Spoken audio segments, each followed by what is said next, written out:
right, we're back at the Pursuit of Property podcast. We're here for episode 5 with Dean Rogers with the Home Helpers Group. Dean, how you doing today? Doing great, man. Thanks for having me, guys. Thanks for coming on. So if you wouldn't mind, just real quick, right off the bat, kind of introduce yourself and what you do and what you've got going on. Yeah, so name is Dean Rogers. So we have our real estate investing business, home bases there in Visalia. I've been doing it for 7 years now. I'll go through my story and how I started and where I'm at today. We do stuff all up and down the Central Valley. You know, we do, you name it, we do it. So we do a lot of wholesaling. We do fix and flips. We do less now. We used to do a lot.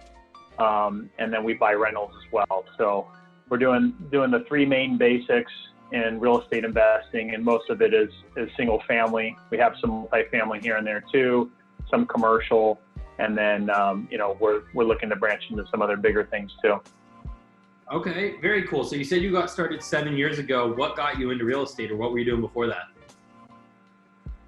Yeah, so go down a trip down memory lane. So back before I got started in real estate, my original professional career was in football. So in the NFL, was with the Chargers. Started that right out of college, and then long story short, I went from playing tight end mainly to playing a lot more fullback with the Chargers, and it opened up my eyes to, if I keep doing this, I'm going to be brain dead and probably dead by the age of 50.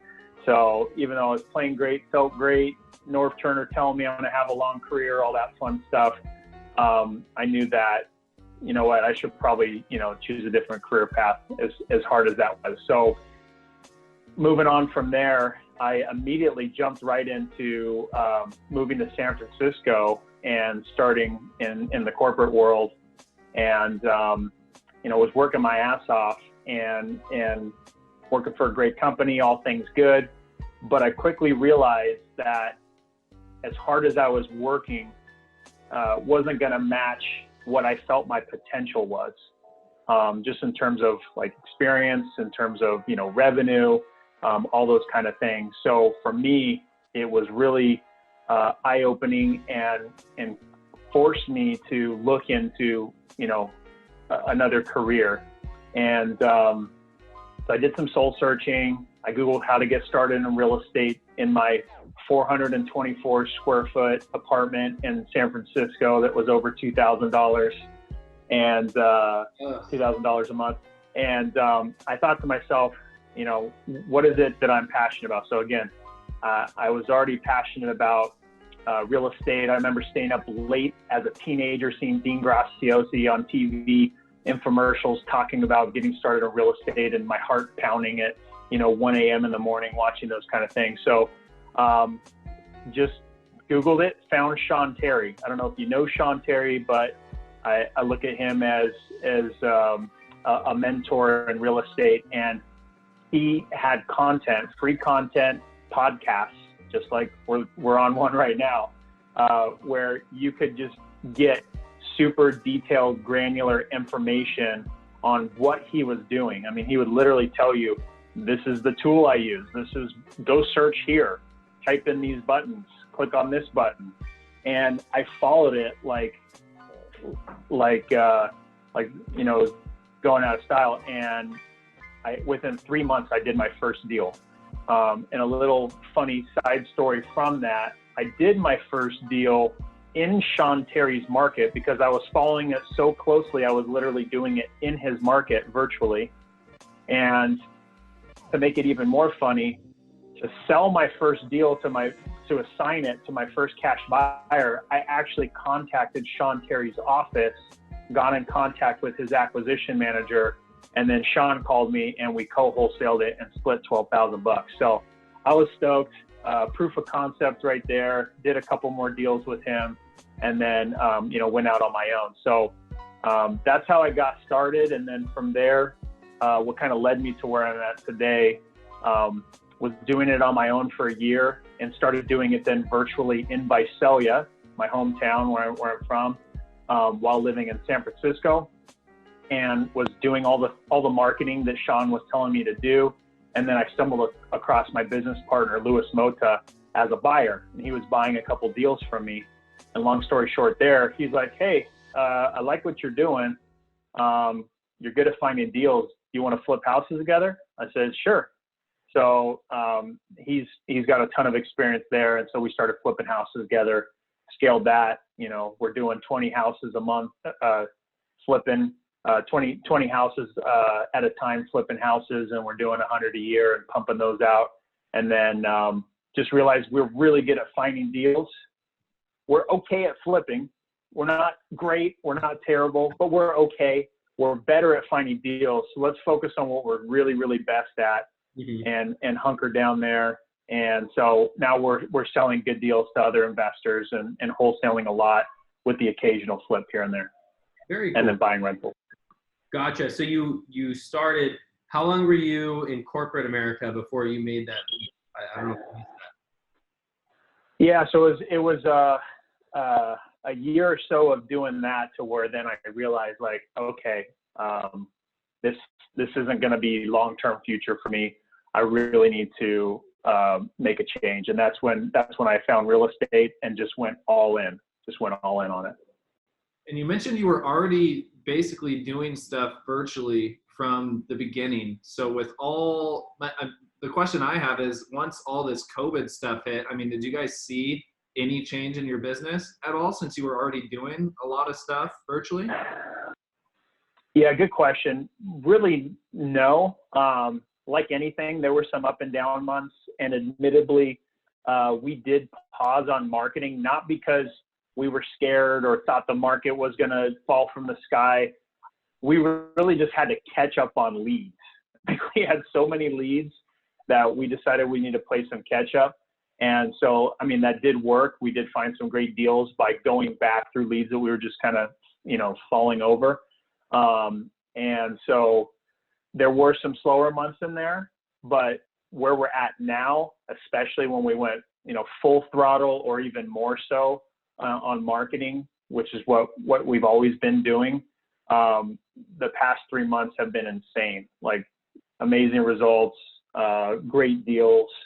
And our buyers that we're working with are just like, those deals you just sold us, we need 10 more of those. Like, please bring us more. So yeah. we've been having a good time. Good.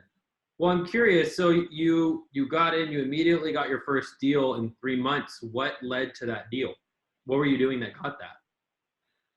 Yeah. So, I mean, the one thing I preach to people who are just getting started is this isn't something you can just like dabble in. It's a low barrier to entry. So that means there's a lot of people doing it. Some people that, and the overwhelming majority, like the 80-20 rule, 20% of the people are doing 80% of the deals. Mm-hmm. You can throw out some random formula that's probably true.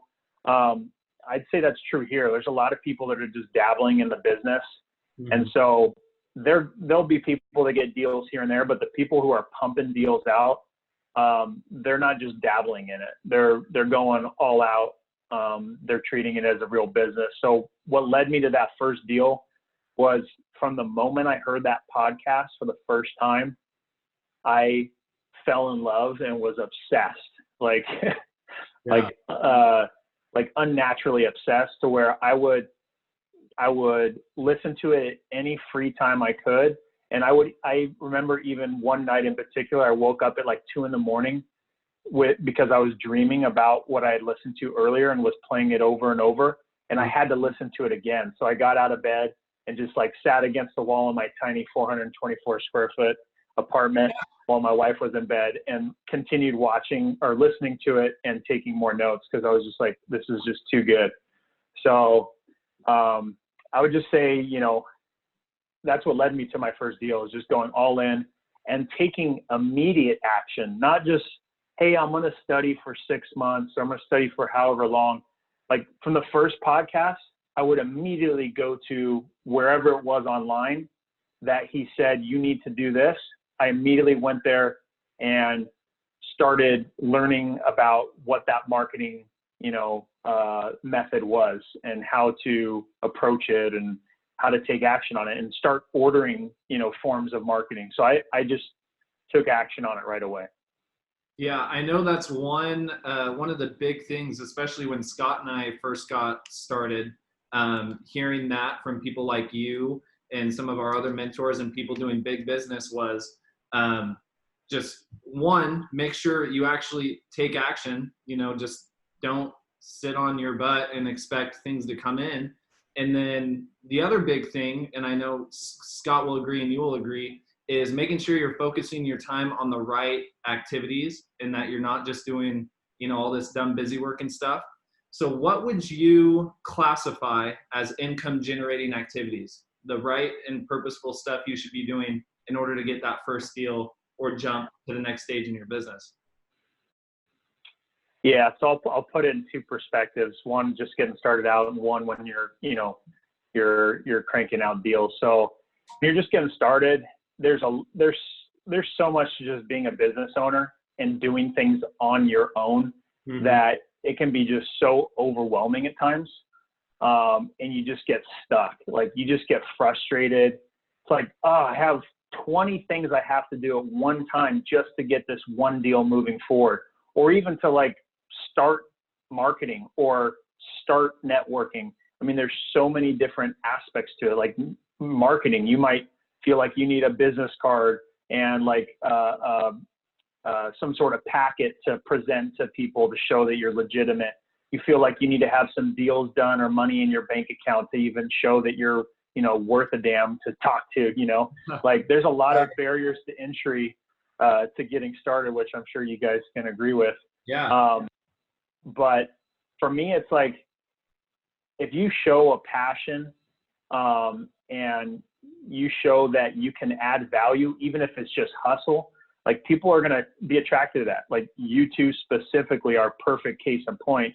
You guys are putting in the work. You guys are passionate about it. You guys are showing the effort and backing it up. And you guys have other people around you that are super excited to help you and be a part of your journey, because they know that there's going to be just value and benefit from everybody being around that kind of person. So be that kind of person is first what you need to do. But in terms of like, what are income generating activities? For me, when you first get started out, it's all about deals. You need deals. You need to find ways to get deals. Deals, like nothing else. Don't worry about LLC. What kind of name should my business be? I need a special email. I need a website. I need cash buyers first before I can do anything. Like I talk to new people on Facebook all the time, and they're working on, I'm looking at doing this area, blah, blah, blah. And I've got some cash buyers. Great. Where are your deals at? You can't make money without deals. That's it. You can add value and find buyers for deals. You can do other things and make money. Don't get me wrong. But for me, if you're just getting started out, my personal opinion is find out how to find deals. And again, that doesn't mean you have to necessarily be the true source of it, even though I think that's the best, is getting it directly from a homeowner or whoever is bringing you that deal. But it could be networking. You could be a monster at networking and network with wholesalers, network with realtors, network with other investors, and get deals brought to you. And again, you're showing value. You've got other people who will buy those deals from you. But to sum it up, I think finding out ways that you can market directly to homeowners to get those deals is the number one skill set that is valuable. I not to toot my horn, but that's what I focus on from day one. And at this point today, especially in today's market, because we're able to find those deals directly from the source and then have people that are super hungry for those, we're in like the perfect spot to be able to create value for everybody. The homeowner creating value for what their situation is, the investor not having to find the deal. So we're the deal makers in it all, and that's what I think is the number one generating income activity. When you're in the swing of it and you're doing deals, I still think that's number one. And then one that's often forgot about is really building your buyers list if you're a wholesaler. For a long time, we didn't really have a good buyers list, to be honest. We had decent buyers, but not a great one, not a great buyers list. But now ours is pretty sweet, Yeah. and all of them are hungry, and we're selling deals. I mean, most of our deals are selling in 30 minutes or less. I mean, they're on average. You know, some will take a little longer for one reason or another, but most of them are selling super fast. Gotcha. Now, when you keep saying finding a deal, getting in front of a seller and things like that, I mean, are you talking about just like mail, cold calling, door knocking, things of that sort? I mean, what are some activities that maybe somebody starting could do that you know are tried and true or that you'd recommend? Yeah. So short answer is I do everything. I mean, name something right now. Yes, I do it. I don't do bandit signs. I don't do that anymore. Although I was the very first person in Visalia to do that anywhere in the area. I can claim the fame to that. But but anything that you're, direct mail, all the online ads, text messaging, cold calling, all of that stuff we're doing. Of course, networking and stuff. We're getting deals through that. So we're doing everything. Now, I started out with direct mail. That was my bread and butter. It was the tried and true. I still think that it's strong today, but it is way more expensive. When I was really pumping out direct mail in 2015, 16, and when I doubled down hard in 2017, I mean, whoo-wee, man, the phone was ringing and we were getting great deals. The cost per deal was insane compared to now. So direct mail isn't dead, but it is expensive and it is the long play. It's not a dabble in direct mail. You don't spend $500 on direct mail and then don't do it for 3 or 4 months. You're going to just waste $500. You got to be willing to spend thousands of dollars and do it consistently every month, and you will get deals. Hopefully they're juicy enough ones to pay for your marketing, et cetera, et cetera. But direct mail is something that we've always done and works. So there's that to be said about that. All the online stuff, Google AdWords and stuff, it works. Again, that is another expensive one. It's kind of a pay to play. You get leads and they're expensive leads, but they can be great deals. But the low cost, if you're just getting started, I mean, you should be texting and you should be cold calling. I know a handful of people who are newer or looking to keep their costs low, and they're cranking out deals and great deals too, like meaty deals from cold calling and texting. So I think there's a lot to be said about those right now. Cold calling is definitely probably the top of the list of the cold calling and texting. Mm-hmm. So yeah, that's what we're doing and just kind of my 2 cents on some of the different marketing forms right now. Cool. Yeah. What do you think has been, I mean, because what's been the biggest driver for you guys in your business and your success and your growth that's happened, over the past couple of years and recently? What's been the biggest driver for you, do you think? The biggest driver, hands down, is going to be consistency because, I mean, there's going to be months that are slower and you're frustrated. There's going to be months where your heart's just pounding because you're so excited and things are insane. Like, that's how I am right now. Like, at the end of the day, I'm just like needing a massage because my heart has just been pounding all day because I'm like so excited, chasing deals, getting deals under contract, selling them. But the number one driver, well, hands down, is consistency on spending money on marketing. And then not forgetting about everything else, right? There's all your accounting stuff and making sure you're like building your business credit, continuing to make effort around networking. For me, with the wholesaling side of the business, continuing to build out the buyers list. And then relationships, obviously, for anything in life are really important. Just talking and communicating with other investors and being open to that, having an abundance mindset versus a scarcity mindset. Not to go on a big tangent about mindset, but have an abundance mindset because it's going to attract a lot more to you. I mean, never in my life in the past 2 years have I been more open, and because of it, now all the investors in our market that we work in, they're now my friends and my allies. We work together, we close deals together, versus before it was me against the world. I wanted to be king of the hill, take on everybody. And, you know, we were doing good, but it's not as fun as it is working with everybody and having an abundant mindset. So some of those just key tweaks, like my mindset there, just staying consistent and keeping my eye, like a real strong finger on what's working in marketing and what results are, is what's allowed me to make key decisions at important times and make shifts in the business. Yeah. Like 2017, I just felt in my gut, hey, we're rocking right now. We need to double down on marketing. And we did that. And just, you know, we almost doubled our business the next month, you know, compared to what we were doing. So that was a big move for us. And then at the end of 2018, I felt like, you know what, we've made a good mark on our flips. We're really good at finding deals. Let's focus on wholesaling more and building our buyers list. So we shifted to more of a model of wholesale first. We'll buy a rental first if the numbers make sense. Wholesale, then we'll do a flip if it's an easy lipstick one, because we don't want to spend a lot of time on flips and get distracted.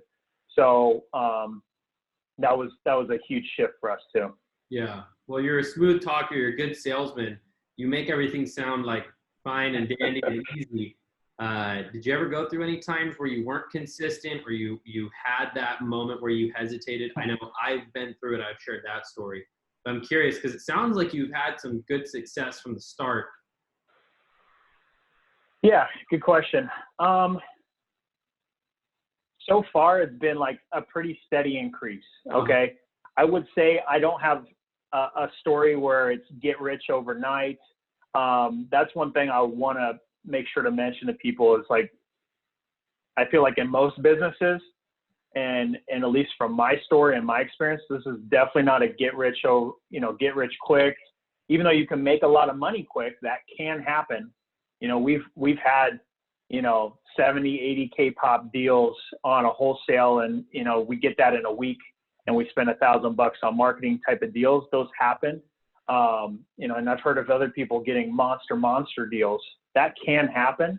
For me, it's more about consistency and, you know, yeah. So going back to what you were saying, for me, it hasn't been like, hey, I started and then it just exploded.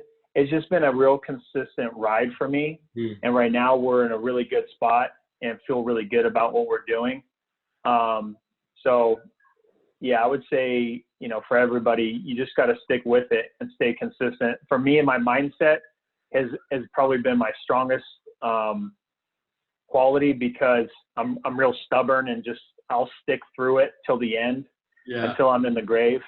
And there's plenty of times, undoubtedly, and if you've ever heard me on another podcast or not, I can share stories of multiple six figures of losses.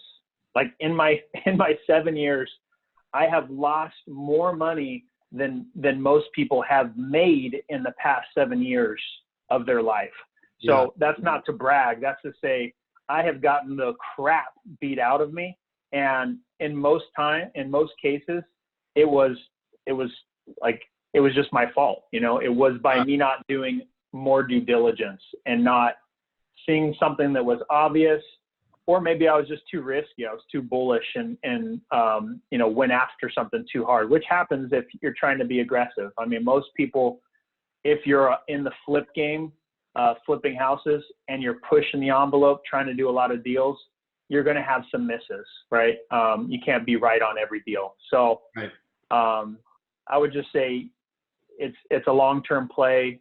If you're playing hard and going hard, you're going to have some losses and take some L's. That's part of the game. So you got to get some scars in your back, but yeah, so that's my thoughts on that.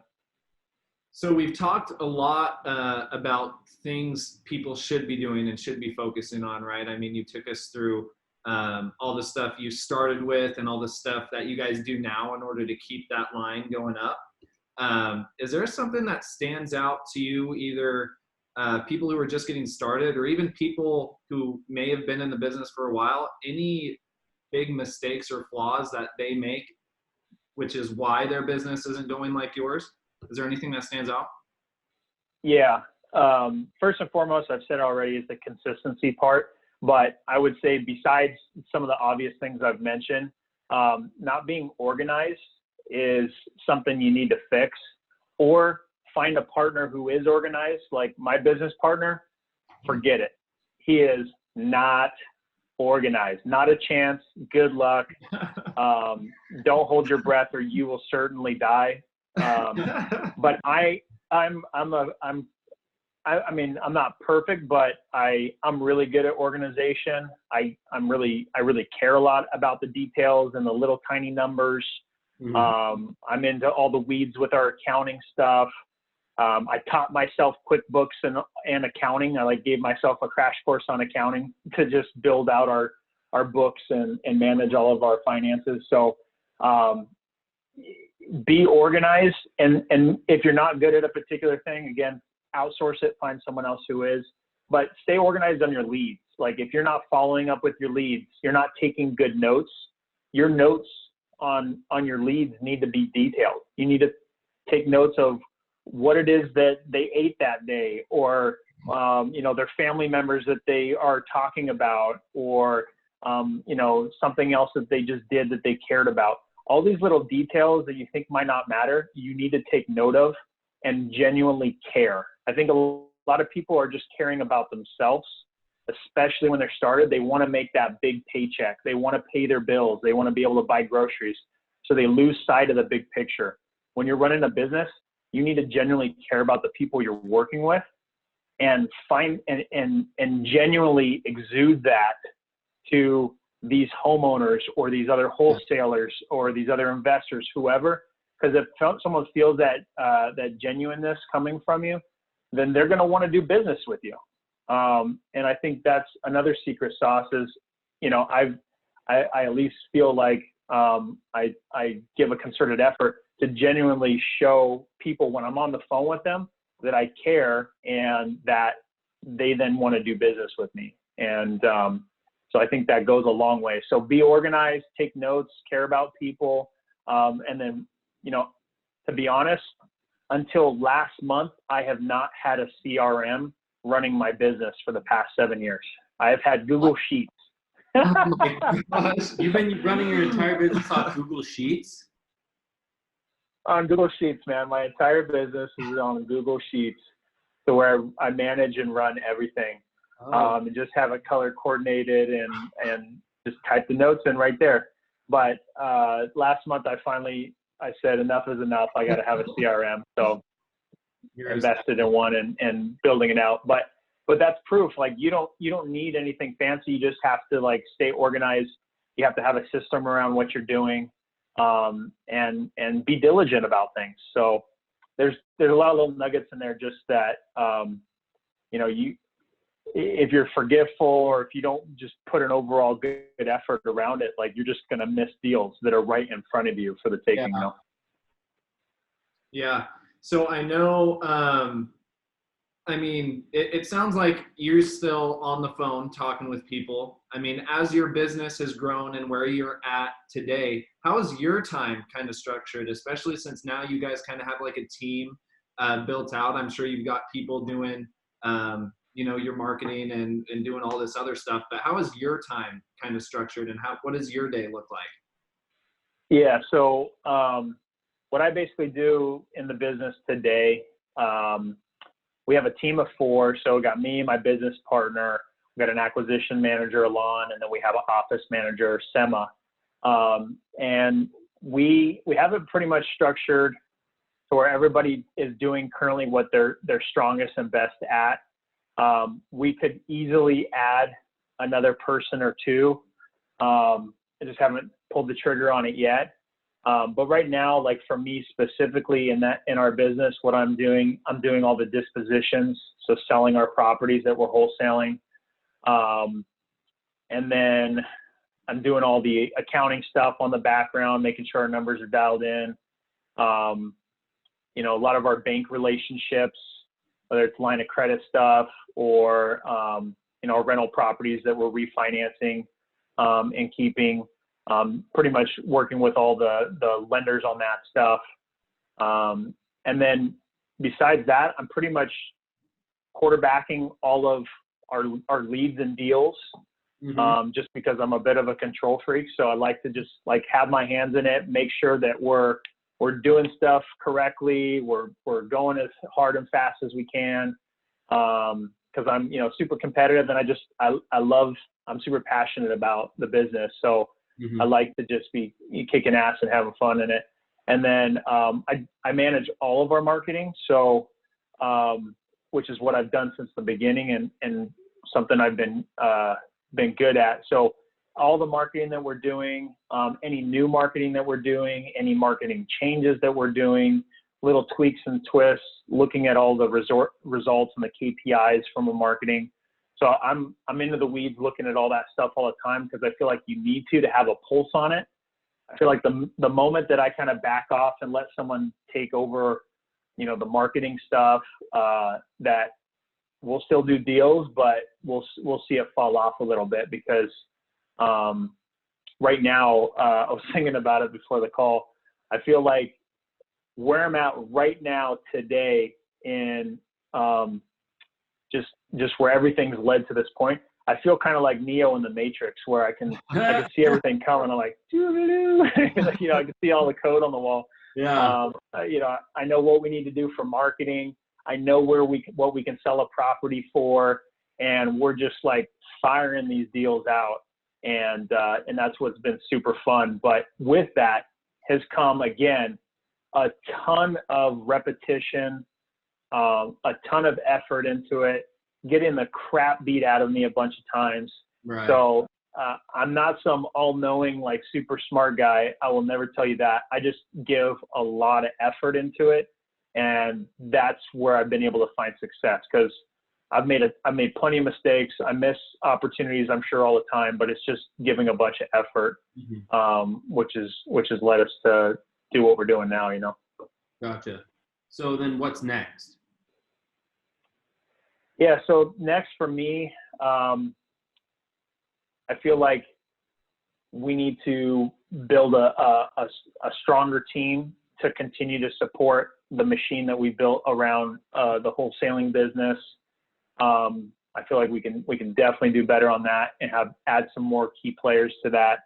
And then for me, I just want to build more passive income. You know, we've got a good amount of doors right now. It's got good income. We've got, you know, a couple 7 figures and equity on those deals. So I feel good about what we've accomplished. And we didn't start focusing on passive income, mind you, until the beginning of 2018. So it's really been just like 2.5 years that we've focused on passive. Yeah. And I feel like we've done okay. Naturally, I want to do more and bigger, right? We all have big goals. But I know that in order to get to where I want to get, I need to get more passive income, true passive income, to where, you know, I can wake up tomorrow and just go to the beach with the family all day and not even think about an email. You know, I can go travel with my buddies or do whatever, you know, just figure out what you want to do. And everyone always says travel, but like my passions are hanging out with my family, working out, playing sports, being at the beach and the ocean, doing something active. So I want to do that all day, every day. And I promise I won't get bored doing those things. So I want to be able to do that all day long, you know? That's awesome, man. Well, do you have anything you haven't touched on so far? A lot of our listeners are kind of in the younger age group, people who may not have any experience at all, who are just getting started. Do you have any last minute advice or any thoughts that you'd like to share? Yeah. So directly with what you said, just being younger, I mean, I got started in real estate when I was 24, when I was done with the Chargers. So maybe I was closer to 25. You guys started younger than I did. And yeah, I was 25. So I would say that don't waste your 20s. Like if you're a young listener to this, don't waste your 20s, or if you're in your teens, like get started now, because anyone can literally do this business. You can be smart, you can be dumb, you can be old, you can be young. It literally does not matter. There's almost no barrier to entry. It's just you using your mouth and communicating to people and structuring things, putting them together, understanding how to put this piece of the puzzle with this piece of the puzzle, and then like identifying what an opportunity looks like. So this isn't brain surgery. It's literally a piece of property sitting on the ground. You need to understand what that can do from a number standpoint. So that's what's so exciting about the business. Like these are assets that you can like play a game with. And then obviously, again, just to reiterate a point on that note of it being a game, like you need to be careful though too. You need to have a lot of,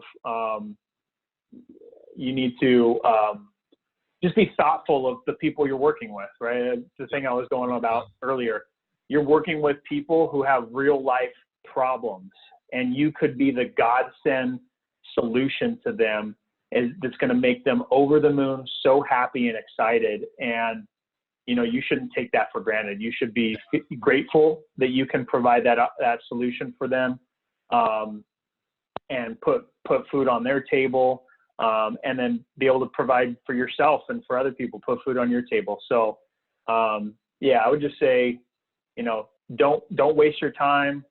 Don't be going and spending your money, you know, drinking your whole 20s. Like I didn't do that because I just had more fun chasing after the business, and again, like playing sports and stuff on my free time. So I just say get after it. Don't wait.